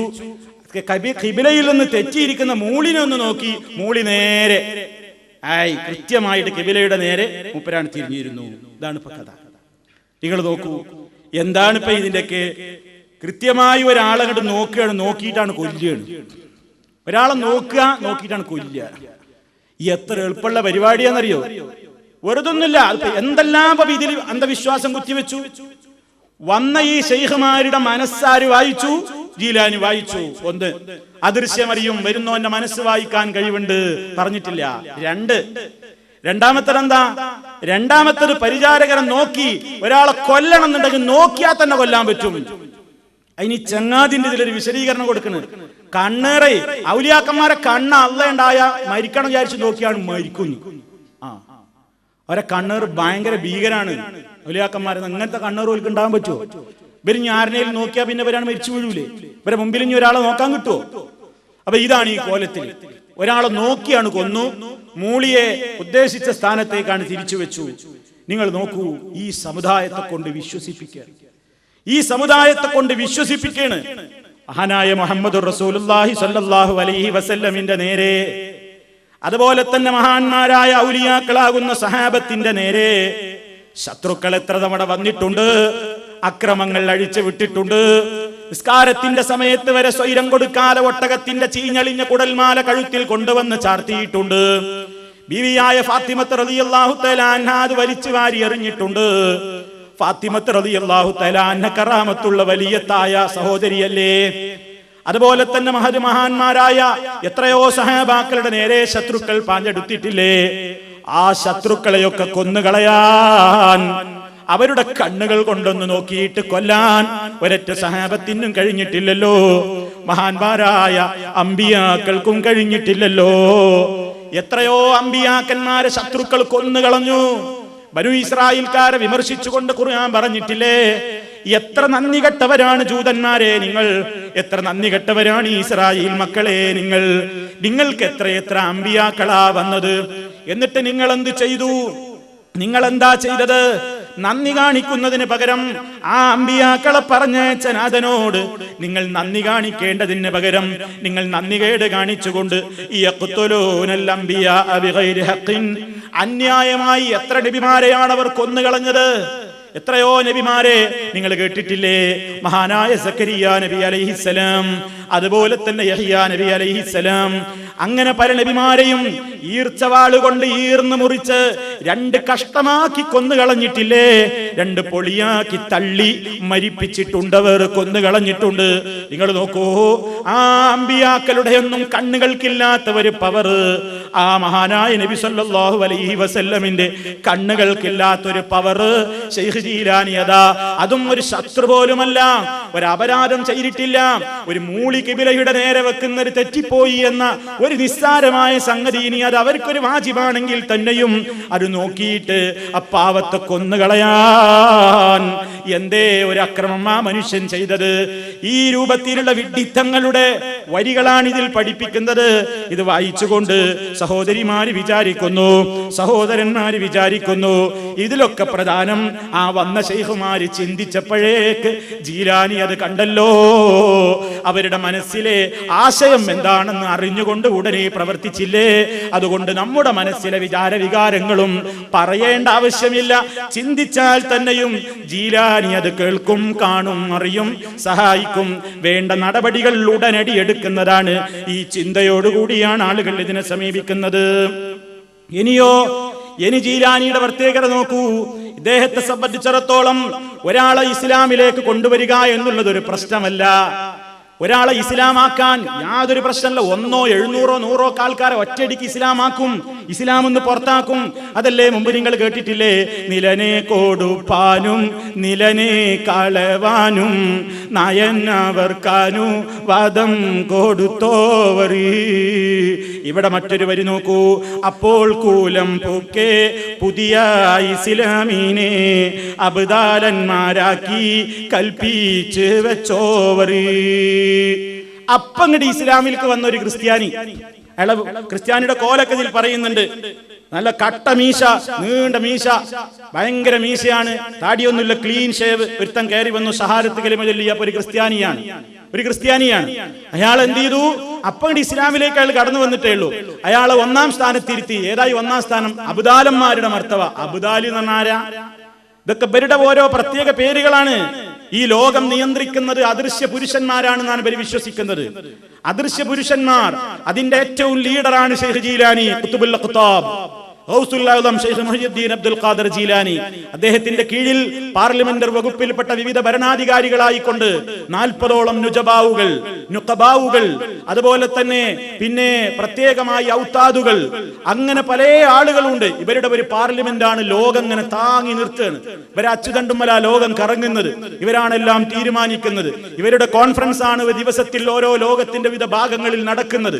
ഏത് ഭാഗത്താണ് കോൺഫറൻസ് നടക്കുന്നത് എന്നതിന് ഇവർക്ക് സൂചനാ ബോർഡുകളും ഫലകങ്ങളും വൃത്തങ്ങളും ഒക്കെ ഉണ്ട്. ഞാൻ മുമ്പൊരിക്കൽ കാണിച്ചിട്ടുണ്ടത്. അവിടേക്ക് തിരിഞ്ഞുകൊണ്ടാണ് നമ്മൾ ആവശ്യ നിവൃത്തിക്ക് വേണ്ടി പ്രാർത്ഥിക്കേണ്ടത്, അവരോടാണ് ദുആ ചെയ്യേണ്ടത്. അങ്ങനെയുള്ള ഏറ്റവും ടോപ്പ് ലീഡർമാർക്കാണ് അബുദാലിങ്ങൾ എന്ന് പറയാ. അബുദാലി എന്ന് പറഞ്ഞാൽ തന്നെ ബദൽ എന്നുള്ളതാണെന്ന് അവർ പറയുന്നത്. ഒരാൾ മരിച്ചാൽ ആ സ്ഥാനത്ത് ഉടനെ തന്നെ മറ്റൊരാളെ നിയമിക്കും. ഇതുപോലെ ഒരു MLA മരിച്ചാൽ ആ നിയമസഭാ മണ്ഡലത്തിലേക്ക് വേറെ MLA നിയമിച്ചുകൊണ്ട് തെരഞ്ഞെടുപ്പ് നടക്കുമല്ലോ, MP യുടെ സ്ഥാനത്തേക്കൊക്കെ. ഇതേപോലെ ഇങ്ങനെ ഇവർക്ക് ഓരോ വകുപ്പുകളുണ്ട്. ഇവരാണ് ലോകം നിയന്ത്രിച്ചു കൊണ്ടിരിക്കുന്നത്. അങ്ങനെയുള്ള ഉന്നതമായ മർത്തബയിലേക്ക് ഇയാളാക്കുകയാണ്. അതെങ്ങനെയാണ്? അതാണ് ഇതിൽ പറയുന്നത്. അപ്പോൾ കുലം പുക്കെ പുതിയ ഇസ്ലാമിനെ അബ്ദാലന്മാരാക്കി കൽപ്പിച്ച് വെച്ചോവർ. എന്താ അതിൽ പറയുന്നതെന്നറിയോ? ശൈഖ് ജീലാനി ഒരു സ്ഥലത്തേക്ക് പ്രവേശിച്ചു. ആ സ്ഥലത്ത് മുരീദും കണ്ടു. ഒരു മുരീദുമുണ്ട്, ശൈഖിന്റെ പിന്നാലെ പോകുന്നു. അപ്പൊ എങ്ങനെ ഈ ശൈഖ് പോണോടത്തൊക്കെ മുരീദ് പോകുക? ശൈഖ് ഉന്നതമായ ഒരു ലോകത്തേക്കാ പോയത്. അവിടേക്ക് ഈ മുരീദിന് പ്രവേശനമല്ല. എന്നാലും പ്രവേശനം കിട്ടിയത് എങ്ങനെയാണ് ഇതിൽ വിശദീകരണം പറയുന്ന ആള് പറയുന്നുണ്ട്. അതിപ്പോ നിങ്ങൾ കണ്ടിട്ടില്ലേ, സ്പീഡിൽ ലോറിയോ ബസ്സൊക്കെ പോകുമ്പോ അതിന്റെ പിന്നാലെ കുറെ ഇലയും കടലാസൊക്കെ പാറുന്നിട്ടില്ലേ? ഔദ്യോഗികമായി പോകുന്നത് ബസ്സും കാറും വണ്ടിയൊക്കെ ആണെങ്കിലും പിന്നാലെ അതിലൊന്നും പെടാത്ത ചില ചപ്പുചവറും പറക്കലില്ല പിന്നാലെ. എന്താ വ്യാഖ്യാനം? മൊഹീദ്ദീൻ ശൈഖ് എത്തിപ്പെട്ട സ്ഥാനത്തേക്ക് ഇയാൾ ഈ സാധാരണക്കാരൻ എത്തിയത് എങ്ങനെയെന്ന് പറഞ്ഞു തരിക നമുക്ക്. നല്ല ഉദാഹരണമാണ്. കേട്ടുമ്പോൾ നല്ല കുട്ടികളൊക്കെ നല്ല ഉഷാറായിട്ട് നല്ല മനസ്സിലാവുന്ന ഉദാഹരണം. അതിങ്ങനെ റോട്ടിലൊക്കെ നമ്മളിങ്ങനെ നിൽക്കുമ്പോണ്ടല്ലോ, സ്പൂന്ന് കാറാണ് പോകുമ്പോൾ കാണാം പിന്നെ ഈ പെപ്സി കുപ്പിയും അതേമാതിരി തന്നെ കടലാസൊക്കെ പിന്നാലെ പായിന്. ഇത് പാഞ്ഞ് ലക്ഷ്യസ്ഥാനത്തെത്തോളം പായലുണ്ടോ നമ്മളാരും കണ്ടില്ല. ഒന്നും കൂടെ ഇളകുക എന്നല്ലാതെ അതിന്റെ പിന്നാലെ ഇവിടുന്നാണ് തുടങ്ങിയത്. ഷാർജയിൽ നിന്ന് തുടങ്ങിയ കുപ്പിക്കഷ്ണം അബുദാബി പോയിട്ട് നിൽക്കുന്നുള്ളത് അത് ഇവരെടുത്ത് പുതിയ പുതിയ ഇൽമ. അപ്പൊ ഇങ്ങനെയൊക്കെ ഇവരെ വ്യാഖ്യാനേ. അതാ ഈ സാധനത്തിന് ഇത്ര കട്ടി. ഇങ്ങനത്തെ തഫ്സീർ അതിലുള്ളത്. നോക്കണം നിങ്ങൾ. അപ്പൊ നിങ്ങൾ ചിന്തിച്ചു നോക്കൂ ഇതിലിങ്ങനെ. അപ്പൊ ഇയാള് പിന്നാലെ കേറിയപ്പോ എന്താ കാണുന്നത്? ശൈഖ് അവിടെ ചെന്ന് നോക്കുമ്പോ അവിടെ 6 ആൾക്കാരുണ്ട്. ഒരാൾ ഇങ്ങനെ ജീവൻ പോകാനായിക്കണേ. 6 ആളുള്ള ഒരു സ്ഥലത്തേക്കാണ് മുഹീദ്ദീൻ ശൈഖ് കയറി ചെല്ലുന്നത്. സ്ഥലം ഏതാണെന്ന് മുരീദിന് അറിഞ്ഞൂടാ. മൂപ്പരും പിന്നാലെ കരിയല പോലെ കയറിയതാ. കയറി ചെന്ന് നോക്കുമ്പോ 6 ആളിങ്ങനെ ഉണ്ട്, നല്ല ഗംറ്റന്മാര്. അപ്പുറത്തുനിന്ന് ഒരു റൂമിൽ നിന്ന് ഒരു ഞെരക്കം കേൾക്കുന്നുണ്ട്. അപ്പൊ ഞെരക്കം കേട്ട് കുറെ കഴിഞ്ഞേക്ക് ആ ഞെരക്കാണ്ട് അവസാനിച്ചു. ഞെരക്കം അവസാനിച്ച് കുറച്ച് കഴിഞ്ഞ് നോക്കുമ്പോൾ ആ റൂമിൽ നിന്ന് ഒരാളൊരു മയ്യത്തും തോളിലിട്ട് ഇങ്ങനെ പുറത്തേക്ക് ഇറങ്ങുന്നത്. അതാണ് കണ്ടത്. അപ്പൊ അയാൾ പുറത്തു പോയി. അപ്പൊ മുഹീദ്ദീൻ ശൈഖിനോട് ചോദിച്ചു, അതെന്താ സംഭവം? അത് ഖിദിർ നബിയാന്ന് അറിയാം. മുഹീദ്ദീൻ ശൈഖ് പറഞ്ഞു കൊടുക്കുകയാണ്, എന്ത്? ആ പോയത് ഖിദിർ നബിയാ. തോളിലാരാ ഒരു മയ്യത്ത്. അത് 7 അബ്ദാലിങ്ങൾ ഉണ്ടായിരുന്നു ലീഡർമാർ. ഇവിടെ അതിൽ 1 കാറ്റുപോയതാ. അയാളെ മയ്യത്താ കൊണ്ടുപോയത്. അപ്പൊ കഥക്ക് എന്തായി? 7 അബ്ദാലിങ്ങളുടെ സ്ഥാനത്തേക്ക് ഒരാളുടെ കമ്മിണ്ട്. അവിടേക്ക് പാർട്ടിയിൽ ആളെ നിയമിക്കാൻ വന്നതാ ജീലാനി അദൃശ്യ ലോകത്തേക്ക്. കൂടെ കരിയില പോലെ പിന്നാലെ കയറിയതാ മുരീദ്. അപ്പോൾ ആ സംഭവം കാണുന്നത്. അവിടെ എത്തിയപ്പോ അവിടെ എങ്ങനെ ഇരുന്നു. ഇപ്പൊ 6 ആളുകൾ ഒരാളുടെ പോസ്റ്റ് ഒഴിവാ. അങ്ങനെ മുഹീദ്ദീൻ ശൈഖ് അവിടെ എങ്ങനെ ഇരിക്കുമ്പോ ഒരാൾ വന്നു. അയാളുടെ കോലാണ് പറഞ്ഞത് നീണ്ട മീശ, താടിയൊക്കെ ക്ലീൻ ഷേവ്. അങ്ങനെ വന്നു. ഒരു ക്രിസ്ത്യാനിയാണ്. ക്രിസ്ത്യാനി വന്നിട്ട് എന്ത് പറഞ്ഞു? മുഹീദ്ദീൻ ശൈഖിന്റെ മുമ്പിൽ വന്ന് ശൈഖ് 2 ഷഹാദത്ത് കലിമ ചൊല്ലിക്കൊടുത്തു. അദ്ദേഹത്തിന്റെ തലമുടിയും മീശയും വെട്ടി. എന്നിട്ട് ശൈഖ് അദ്ദേഹത്തിന് ഒരു തലയുറ ധരിപ്പിച്ചു. മുഹമ്മദ് എന്ന പേരും വിളിച്ചു. എന്നിട്ട് മേൽ പറഞ്ഞ 7 പേരോട് ശൈഖ് പറഞ്ഞു, മരിച്ചയാൾക്ക് പകരം ഇദ്ദേഹത്തെ ഞാൻ നിയോഗിച്ചിരിക്കുന്നു. ടോപ്പ് മർത്തബയിലേക്ക് ഇപ്പം അങ്ങോട്ട് മുസ്ലിമായി ക്രിസ്ത്യാനിനെ അണ്ട് കയറ്റാണ്. ഉന്നതമായ ഔലിയാക്കന്മാര് ദർജയാണ് ഇവരുടെ അബ്ദാലിങ്ങൾ എന്ന് പറഞ്ഞാൽ. ലോകം കൺട്രോൾ ചെയ്യുന്ന ആൾക്കാരവര്. അവിടേക്കാണ് ഇപ്പൊ ഷഹാദത്തി അല്ലേ ക്രിസ്ത്യാനിയാണ് കയറ്റുന്നത്. പിന്നീട് ശൈഖ് തിരിച്ചു പോന്നു. സംഭവങ്ങളൊക്കെ വിശദീകരിച്ചു കൊടുത്തു. അങ്ങനെയാണ് ഈ സംഭവം ശൈഖ് വിശദീകരിച്ചു കൊടുക്കുന്നത്. എന്താ ശൈഖ് എന്നിട്ട് പറയും ചെയ്തിരുന്നു, ഞാൻ ജീവിച്ചിരിക്കുന്ന കാലത്ത് ഈ കഥ ആരോടും ദയവായി പറയരുത്. മൂപ്പര് ശൈഖ് മരിച്ചതിന്റെ ശേഷം പറഞ്ഞ് എന്തായാലും. അപ്പൊ ഇവരെ സംബന്ധിച്ചിടത്തോളം ഒരാളിങ്ങോട്ട് ഇസ്ലാമാക്കുക, ഒരാളങ്ങടെ അതിന് പുറത്താക്കുക, ഉന്നതമായ പദവി ഒരു സെക്കൻഡ് നേരത്തേക്ക് തന്നെ കൊടുക്കുക, അതൊന്നും ഇവർക്കൊരു പ്രശ്നമല്ല. അതിന് വേറൊരു ഉദാഹരണം കൂടി സഹോദരന്മാരെ. ഇവരെ സംബന്ധിച്ചിടത്തോളം ഇവർക്ക് യാതൊരു പ്രശ്നവും ആ വിഷയത്തിലില്ല. എത്ര ആളെ വേണമെങ്കിൽ ഒറ്റയടിക്ക് ഇസ്ലാമിലേക്ക് ആക്കും. ഇസ്ലാമിലേക്ക് ആക്കുക എന്ന് പറഞ്ഞാൽ ഇവർക്കത് യാതൊരു വിഷയവുമല്ല. നിങ്ങൾ നോക്കൂ, ഹജ്ജിനായി പോകുമ്പോൾ വയ്യുന്നൊരുത്തനെ കണ്ട് നീ ആരെന്ന് ചോദിച്ചതെന്നോവർ. ഷെയ്ഖ് ജീലാനി ഹജ്ജിന് പോകുമ്പോ ബയ്യെന്നൊരുത്തനെ കണ്ടു. നീ ആരെന്ന് ചോദിച്ചോവർ. ബയ്യെന്നൊരുത്തനെ കണ്ടപ്പോ ആരാന്ന് ചോദിച്ചു. അവനങ്ങൂരത്ത് ഞാൻ വലുതായ കള്ളനാം, ഉടനെ വലിയാക്കി പറപ്പിച്ച് വിട്ടോവർ.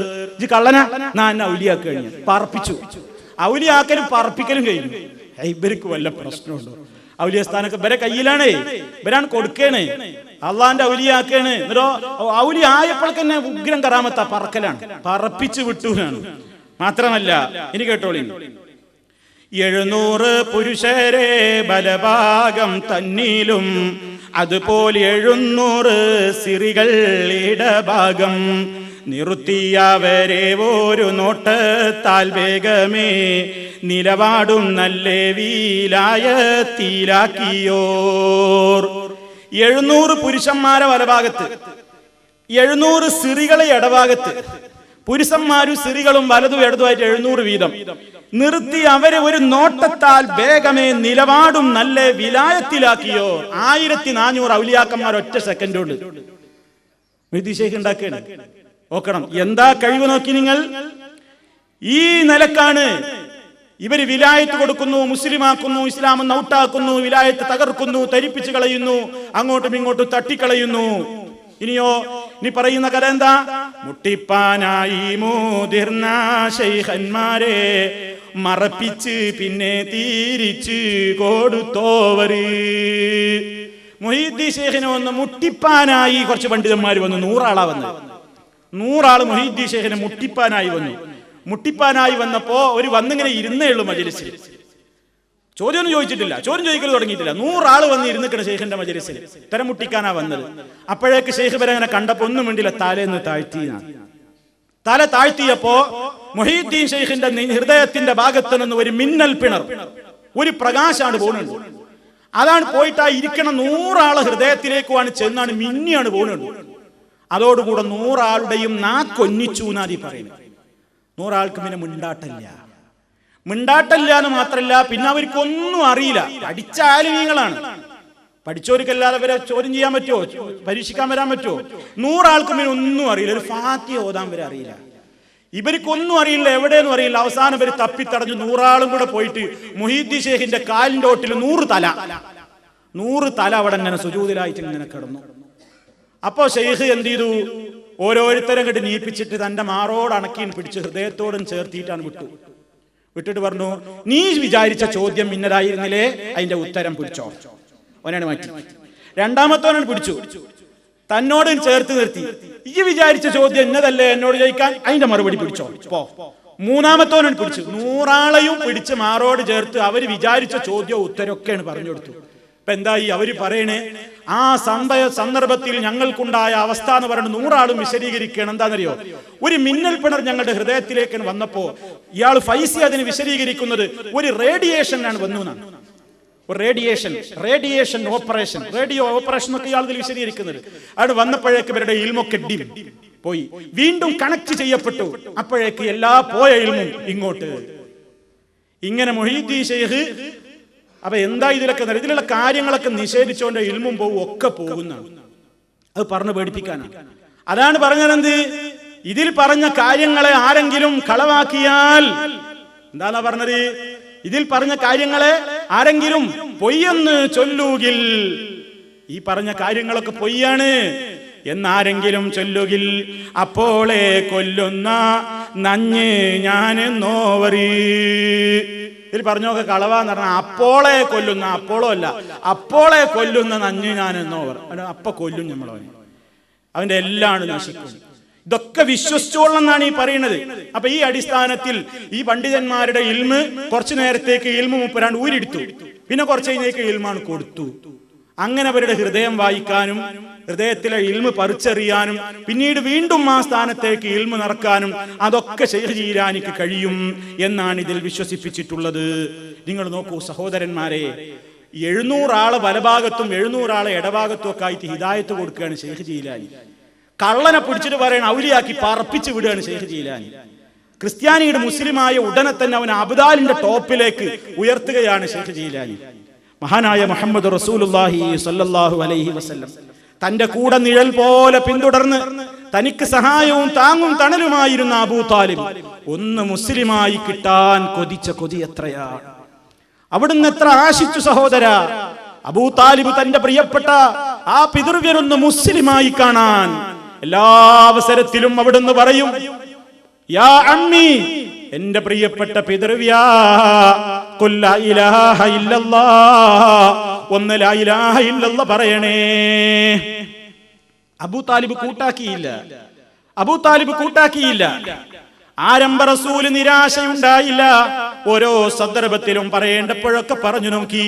അവസാനം അറിഞ്ഞു, അതാ അബൂ താലിബ് മരിക്കാൻ അടുത്തിരിക്കുന്നു, രോഗശയ്യയിലാണെന്നറിഞ്ഞപ്പോ നബി സല്ലല്ലാഹു അലൈഹി വസല്ലം ആ സദസ്സിലേക്ക് കയറി ചെല്ലുമ്പോ അബൂ താലിബ് മരണവക്ത്രത്തിൽ കിടന്ന് പടയുന്ന രംഗമാണ്. തലഭാഗത്തും വലഭാഗത്തും ഇടതുഭാഗത്തും ഒക്കെയായിട്ട് അബൂജഹലുണ്ട്. അതുപോലെ തന്നെ അവരുടെ നേതാക്കന്മാരായ ഖുറൈശികളുടെ പല നേതാക്കന്മാരും ചുറ്റുഭാഗത്തും ഇരിപ്പുണ്ട്. ആ സന്ദർഭത്തിലാണ് പുന്നാര നേതാവ് അവസാനത്തെ ശ്രമവും നടത്തി നോക്കുകയാണ്. യാ അമ്മീ ഖുൽ ലാ ഇലാഹ ഇല്ലല്ലാഹ് കലിമത്തൻ, ഒരു വാക്ക് പറയൂ എന്റെ പ്രിയപ്പെട്ട പിതൃവ്യ, ഒരു വാക്ക്, ലാ ഇലാഹ ഇല്ലല്ലാഹ് എന്ന ഒരു വാക്കൊന്നു പറഞ്ഞാൽ അല്ലാഹുവിന്റെ കോടതിയിൽ, പടച്ച തമ്പുരാന്റെ കോടതിയിൽ എനിക്ക് അങ്ങേക്ക് വേണ്ടി കെഞ്ചി നോക്കാമല്ലോ. അവിടുന്ന് ആശിച്ചു, മോഹിച്ചു, ആഗ്രഹിച്ചു. പക്ഷേ ആ സമയത്തതാ ഖണ്ഡന നടത്താൻ പ്രാവീണ്യം നേടിയിട്ടുള്ള മുശ്രിക്ക് നേതാക്കന്മാര് അബൂജഹല് കൂട്ടത്തിലുണ്ട്, നേതാക്കന്മാര് കൂട്ടത്തിലുണ്ട്. അവര് ചോദിക്കുകയാണ്, അത്തർഗബു അൻ മില്ലത്തി അബീക അബ്ദുൽ മുത്തലിബ്.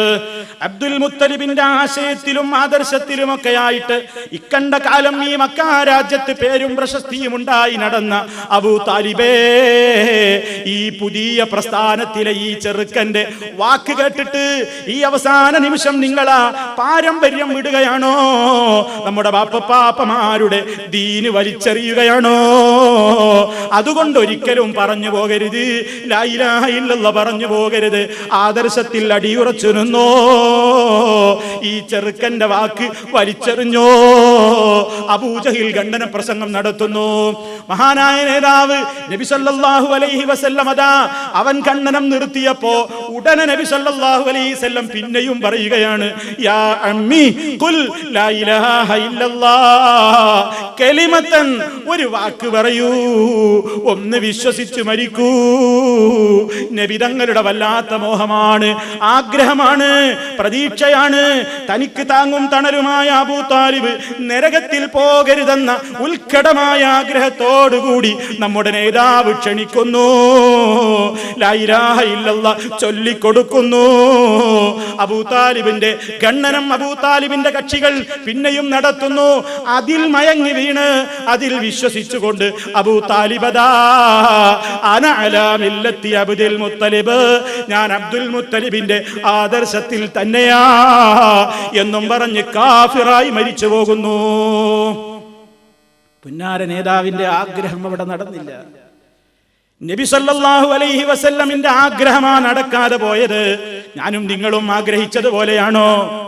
ഈ നേതാവിന്, നമ്മുടെ നേതാവിന് കുടുംബക്കാരുള്ള ലോകത്ത് ഏതെങ്കിലും ഒരു മനുഷ്യന്റെ ശരീരത്തിൽ അഗ്നി തട്ടുന്നത് ആഗ്രഹമുള്ള നേതാവാണോ? അതിഷ്ടപ്പെടുന്ന നേതാവാണോ? സർവ മനുഷ്യർക്കും ഗുണത്തിനായി നിയുക്തനായ റഹ്മത്തുൽ ലിൽ ആലമീൻ, ജന്തുക്കളോട് വരെ കാരുണ്യം കാണിച്ച മഹാനായ മുഹമ്മദ് റസൂലുള്ളാഹി സ്വല്ലല്ലാഹു അലൈഹി വസല്ലം ആശിച്ചു പോയി, അബൂ താലിബ് ഒന്ന് ലാ ഇലാഹ ഇല്ലല്ലാഹ് ചൊല്ലിയൊന്ന് മുസ്ലിമായെങ്കിൽ എന്നാശിച്ചു. അതിനുവേണ്ടി ആഗ്രഹിച്ചു, നടന്നില്ല, കാഫിറായി മരിച്ചുപോയി. ആ സന്ദർഭത്തിൽ കണ്ണിൽ നിന്ന് കണ്ണുനീരിങ്ങനെ ധാരധാരയായി എവിടുത്തെ താടിയിലൂടെ വലിച്ചിറങ്ങിക്കൊണ്ട് പുറത്തേക്ക് ഇറങ്ങുമ്പോ അതാ റബ്ബ് സമാധാനിപ്പിക്കുകയാണ്, ഇന്നക ലാ തഹ്ദീ മൻ അഹ്ബബ്ത വലാകിന്നല്ലാഹ യഹ്ദീ മൻ യശാ. ഓ നബിയേ, നിങ്ങൾ ഇഷ്ടപ്പെടുന്നവരെ, നീ ഇഷ്ടപ്പെട്ടവരെ നേർവഴിയിലാക്കാൻ അങ്ങയെ കൊണ്ട് കഴിയില്ല കേട്ടോ. വലാകിന്നല്ലാഹ യഹ്ദീ മൻ യശാ.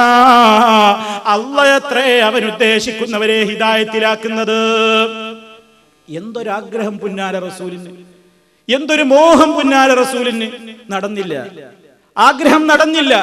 കാരണം ഹിദായത്ത് കൊടുക്കേണ്ടവൻ അല്ലാഹയാണ്.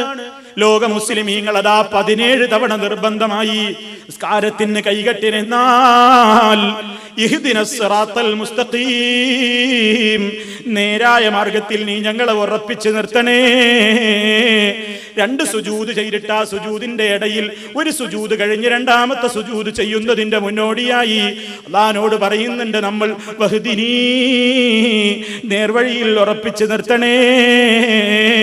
നബി സല്ലല്ലാഹു അലൈഹി വസല്ലം പറഞ്ഞിട്ടില്ലേ നമ്മളോട്, യാ മുഖല്ലിബൽ ഖുലൂബ് സബ്ബിത് ഖൽബി അലാ ദീനിക എന്ന് പറയണേ എന്ന് നബി സല്ലല്ലാഹു അലൈഹി വസല്ലം പറഞ്ഞിട്ടില്ലേ? എന്താ കാരണം? ആ ഖൽബിന്റെ കൺട്രോൾ റബ്ബിന്റെ അടുക്കലാണ്. അതൊരു മനുഷ്യനും നൽകിയിട്ടില്ല. പുന്നാര റസൂലിനേക്കാൾ ലോകം കണ്ട ഒരു മഹാനായ പ്രതിഭാശാലി, ഒരു മഹാനായ മനുഷ്യൻ ഈ ലോകത്തിന്നേ വരെ ജനിച്ചിട്ടില്ല, ഇനി ജനിക്കുകയുമില്ല. ആ റസൂൽ സല്ലല്ലാഹു അലൈഹി വസല്ലമിന്റെ ആഗ്രഹം ഈ വിഷയത്തിൽ നടക്കാതെ പോയി. പക്ഷേ ശൈഖ് ജീലാനി അതാ 700 പുരുഷരെ വലഭാഗം തന്നിലും 700 സിറികളെ ഇടഭാഗം തന്നിലും 2 ഭാഗത്തും ഇരുത്തിയിട്ട് 1400 എണ്ണത്തിന് ഒറ്റയടിക്കങ്ങ് ഹിദായത്തിന്റെ ടോപ്പിലേക്ക് ഉയർത്തിയിട്ട് വിലായത്ത് കൊടുക്കുന്നു. ഇഷ്ടപ്പെട്ട ആളുകളെ ടോപ്പ് മർത്തബയിലേക്ക് കൊടുക്കുന്നു. ഇസ്ലാമാണോ? മുസ്ലിമീങ്ങളെ ഇത് നമുക്ക് പാടാൻ പറ്റുമോ? ഇതൊഴിവാക്കാനാ പറയുന്നത്. വിശുദ്ധ ഖുർആൻ പഠിച്ചൊരു മുസ്ലിമിന് ഇത് അംഗീകരിക്കാൻ കഴിയുമോ? ഇത് അംഗീകരിക്കാൻ കഴിയുമോ? മഹാനായ നൂഹ് നബി അലൈഹിസ്സലാം തന്റെ പൊന്നോമന പുത്രനതാ വെള്ളത്തിൽ മുങ്ങിച്ചാകുന്നത് കണ്ടപ്പോ അല്ലാഹുവോട് കെഞ്ചി നോക്കുകയാണ്, യാ റബ്ബി ഇന്നബ്നീ മിൻ അഹ്ലി, എന്റെ പൊന്നുമോനതാ വെള്ളത്തിൽ മുങ്ങിച്ചാകുന്നു റബ്ബേ, ഒന്ന് രക്ഷപ്പെടുത്ത് റബ്ബേ. നൂഹ് നബി എന്ന പിതാവിന്റെ ദുആ. അല്ലാഹ് എന്താ പറഞ്ഞത്? ആഗ്രഹം നടന്നോ? മകൻ കാഫിറായിട്ടാ വെള്ളത്തിൽ മുങ്ങിച്ചത്തുപോയില്ലേ? നൂഹ് നബി അലൈഹിസ്സലാമിന്റെ കൂടെ രാത്രിയുള്ള ജീവിതമാസകലം പങ്കിട്ടിരുന്ന ഭാര്യ ലൂത്ത് നബി അലൈഹിസ്സലാമിന്റെ ഭാര്യ, ഇവർക്കൊക്കെ ഹിദായത്ത് കൊടുക്കാൻ കഴിഞ്ഞോ? ഇബ്രാഹിം നബി അലൈഹിസ്സലാമിന്റെ ബാപ്പ ആസറിന് ഹിദായത്ത് കൊടുക്കാൻ കഴിഞ്ഞോ? ആസിയത്ത് ബീവി റളിയല്ലാഹു അൻഹാ ഭർത്താവായ ഫറോവക്ക് ഹിദായത്ത് കൊടുക്കാൻ കഴിഞ്ഞോ? കഴിഞ്ഞില്ല. ആശയില്ലാഞ്ഞിട്ടാണോ? മോഹമില്ലാഞ്ഞിട്ടാണോ? ഭർത്താവ് നരകത്തിൽ പോകണമെന്ന് ഏത് ഭാര്യ ആഗ്രഹിക്കുക? ഭാര്യ നരകത്തിൽ പോകണമെന്നൊരു സാധാരണക്കാരൻ ആഗ്രഹിക്കുമോ? എന്നിട്ടല്ലേ ഒരു നബി ആഗ്രഹിക്കൽ? ബാപ്പ നരകത്തിൽ പോകണമെന്നൊരു മകൻ ആഗ്രഹിക്കുമോ? മകൻ നരകത്തിൽ പോകണമെന്നൊരു ബാപ്പ ആഗ്രഹിക്കുമോ? ഇവരുടെ ഒന്നും ആഗ്രഹം നടന്നില്ലെന്നേ അർത്ഥം. പക്ഷേ ശൈഖ് ജീലാനിയെ സംബന്ധിച്ചിടത്തോളം ഇവർ പറയുന്നത്, ഒരൊറ്റ നോട്ടം കൊണ്ട് ഒരാളെ ഹിദായത്തിലാക്കാനും പുറത്താക്കാനും ടോപ്പ് ലീഡർ സ്ഥാനത്തേക്ക് ഇസ്ലാമിന്റെ മർത്തബയിലേക്ക് ഉയർത്താനും ഒക്കെ കഴിയുന്നു. അവിടെയാ വിശ്വാസം തകരുന്നത്. അവിടെയാണ് നമ്മുടെ അഖീദക്ക് പോറലേൽക്കുന്നത്. അതുകൊണ്ട് ഇത്തരത്തിലുള്ള ക്ഷുദ്രകൃതികളിലെ ഈ രൂപത്തിലുള്ള അബദ്ധങ്ങളെ തിരിച്ചറിയാനാണ് സഹോദരന്മാരെ നമ്മൾ ഈ അധ്വാനിക്കുന്നത്. നമ്മുടെ ശ്രമം ആ ഭാഗത്തുണ്ടാകണം. ആളുകൾ ഇതിനെ തെറ്റിദ്ധരിക്കുകയാണ്, ഇത് സത്യസന്ധമാണെന്ന് വിശ്വസിക്കുകയാണ്. അതുകൊണ്ട് അവരെ സഹോദര ബുദ്ധ്യാ പറഞ്ഞു മനസ്സിലാക്കിയിട്ട് ഈ അപകടത്തിൽ നിന്ന് എത്രയും വേഗം രക്ഷപ്പെടുത്താൻ ആവുന്നത് നമ്മൾ ചെയ്യണം. അത് നമുക്ക് നമ്മുടെ റബ്ബിനോടുള്ള ഏറ്റവും വലിയ കടമയാണ്. റബ്ബിന്റെ കലാമായ ഖുർആനിനോടുള്ള ബാധ്യതയാണ്. മഹാനായ നബി തങ്ങളോടുള്ള ബാധ്യതയാണ്. അവിടുന്ന് പഠിപ്പിച്ച ഇസ്ലാമിക ശരീഅത്തിനോടുള്ള ബാധ്യതയാണ്. അത് നിർവഹിക്കണം എന്ന് എന്നോടും നിങ്ങളോടും ഉണർത്തുന്നു. ഇനി മറ്റു ചില കാര്യങ്ങൾ കൂടി പറഞ്ഞുകൊണ്ട് ഇൻഷാ അല്ലാഹ് നമുക്കിത് അവസാനിപ്പിക്കണം. ഈ വിഷയത്തെ നിങ്ങൾ നന്നായി ഗ്രഹിച്ച് നമ്മുടെ ബാധ്യത നിറവേറ്റണം എന്ന് വളരെ സ്നേഹബുദ്ധിയ സഹോദരങ്ങളെ, ഇസ്ലാമികമായൊരു വികാരം മാത്രം മുന്നിൽ കണ്ടുകൊണ്ട് നിങ്ങളുടെ ശ്രദ്ധയിൽ വീണ്ടും പെടുത്തുകയാണ്.